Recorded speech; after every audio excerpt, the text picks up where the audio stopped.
Ada seorang penginjil yang dikejar-kejar oleh orang-orang yang benci Kristen. Dia hendak membinasakan dia. Ya, hendak membinasakan dia. Dan saudara-saudara, pada saat mereka kejar dia, dia lari ke hutan. Lari mereka terus, banyak orang kejar dia. Dan saudara-saudara, dia akhirnya masuk bersembunyi di satu gua. Pada waktu dia bersembunyi di satu gua, saudara, waktu itu ada laba-laba di pinggir gua itu. Pada waktu dia sudah masuk ke gua, laba-laba itu bekerja sedemikian rupa menjaring sarangnya, mengkaitkannya di pojok-pojok gua itu. Begitu musuh datang mau kejar, mereka bilang, cari dia dalam gua. Pemimpin pasukannya bilang, tidak usah. Kenapa? Mustahil dia dalam. Kenapa? Coba lihat tuh sarang laba-laba. Kalau dia masuk, pasti sarang laba-labanya hancur. Tapi sarang laba-laba itu bagus semua. Itu berarti bahwa tidak ada orang masuk ke sana. Dan pergilah mereka, loloslah dia. Kenapa? Tuhan mengatur persis setelah dia masuk, baru laba-laba bikin sarang. Berarti Tuhan bisa pakai laba-laba untuk menyelamatkan hambanya. Ketika penginjil masuk Rusia, selundupkan Alkitab. Karena waktu itu Alkitab dilarang. Tidak boleh baca Alkitab. Mereka menyelundupkan Alkitab satu trek. Supaya dibaca, ditunggu oleh orang-orang Kristen di sana. Dan saudara, begitu masuk sampai perbatasan, tentara-tentara bilang, periksa isi trek apa. Dua sopir ini tidak bisa omong apa-apa.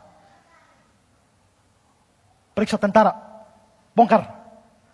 Dua orang ini hanya berdoa, Tuhan, kalau kami mati tidak apa-apa, tapi ini Alkitab mesti sampai ke orang-orang Kristen di Rusia.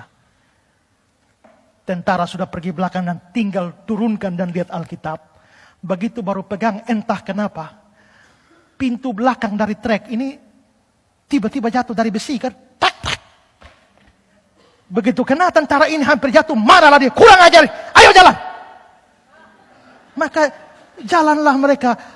Tentara tadi tidak sempat lihat Alkitab gara-gara ini pintu trek hantam di testa.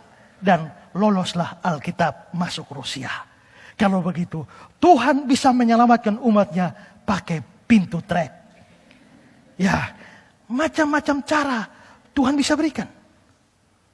Ya, satu kali saudara-saudara, satu gereja mau dibakar.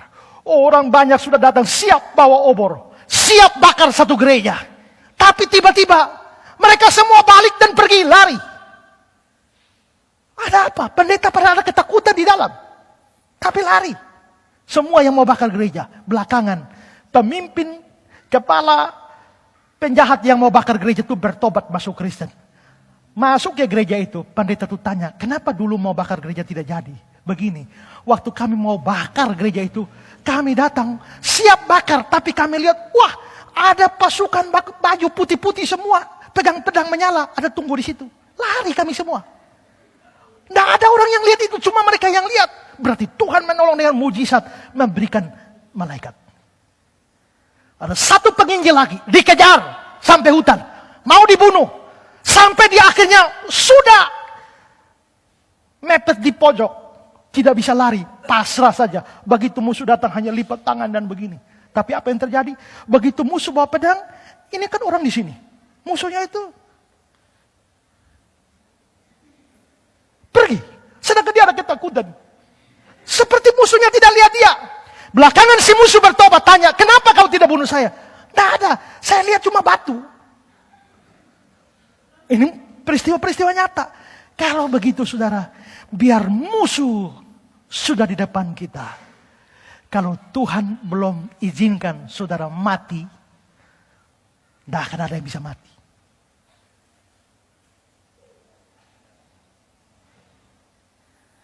Karena itu, ada banyak Saul dalam hidup kita. Ada banyak Saulina dalam hidup kita.